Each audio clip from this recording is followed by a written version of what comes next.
The car has been with us for over 100 years now, and in all that time it's been evolving really rather nicely. But let's be honest, it's never really changed. Until now.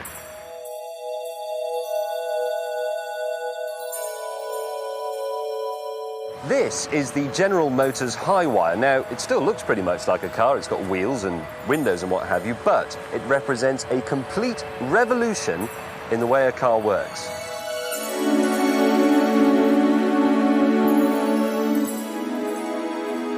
Everything that makes the Highwire go, stop and steer is contained in an 11-inch deep chassis underneath here somewhere. Now, there's no engine or drivetrain. All that's gone. There's no gearbox to worry about. There's no fascia, no pedals. There are no mechanical linkages between the driver and the driving. It's all replaced with this. It's a computer cable. And this isn't science fiction. I'm going to drive it. Being British, you'll notice that I've gone into the wrong side of the car, but actually, it isn't a problem. There are no pedals to worry about, so there you go. Now, this means I could drive down to Dover and onto the ferry in a right-hand drive car, drive off the other end in Calais in a left-hand drive car. Right, let's see if we can make this thing go. So, power, select drive on a button there, twist to accelerate, squeeze them, and we brake. That's fantastic. Oh, this is weird. It's very, very airy, and there's a big flat floor. And look at the size of that window up the front. Sort of like driving a patio. This doesn't feel entirely natural, to be honest. It's very logical, but it's not really second nature, because I've spent more than 20 years driving a normal car. But I bet if you're part of the PlayStation generation, you'll be able to drive this thing straight away. On level 10, probably.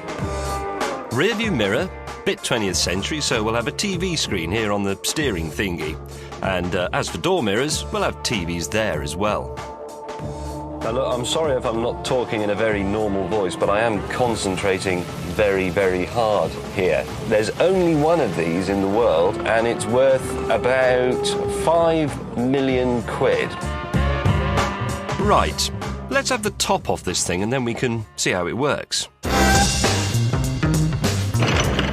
That's easy. With no mechanical linkages to worry about, it's a simple matter of undoing a load of bolts and whipping out the computer cable. Here is an electric motor which drives the wheels. This is the fuel tank full of hydrogen, and this is the fuel cell. Now, in this, hydrogen from the tank there combines with oxygen in the air in a complex and frankly rather boring way to produce electricity. But the important thing is that there are no batteries to recharge anywhere on this. This has its own onboard power station, and it generates so much electricity that I could actually run my house off it. In fact, I could run half my street off it. But the real stroke of genius is combining hydrogen power with by-wire controls, because here's something you can't do with your car. This is essentially a family saloon, but what if you wanted a pickup for the weekend, or a people carrier, or even a two-seater convertible sports car? Well, change it. Go down your dealer, get him to unbolt this body, and plug a new one in. I mean, it's only going to take half an hour. Even better, why not get him to bring one round? And here's a thought. The Highwire is made by General Motors, and they own Vauxhall. Do you know what this is? It's the new Vectra. I mean, not the next one, probably not the one after that, but one day. Now, if we forget all the tomorrow's world techie wire, change the body stuff, the most important thing about this is that hydrogen power station, isn't it? Yeah, I think so. That is supposedly, it really is supposed to be the fuel of the future. They say, you know, anywhere between 10 and 20 years' time they could do this. 10 or 20 years? Yep. We'll be driving a car, and you get hydrogen from water, seawater. Well, from salt water, yeah. You make it from salt water. And then all you get out the exhaust is water. That's astonishing. So this is the future. I mean, remember where you are right now, because that is the car of the future.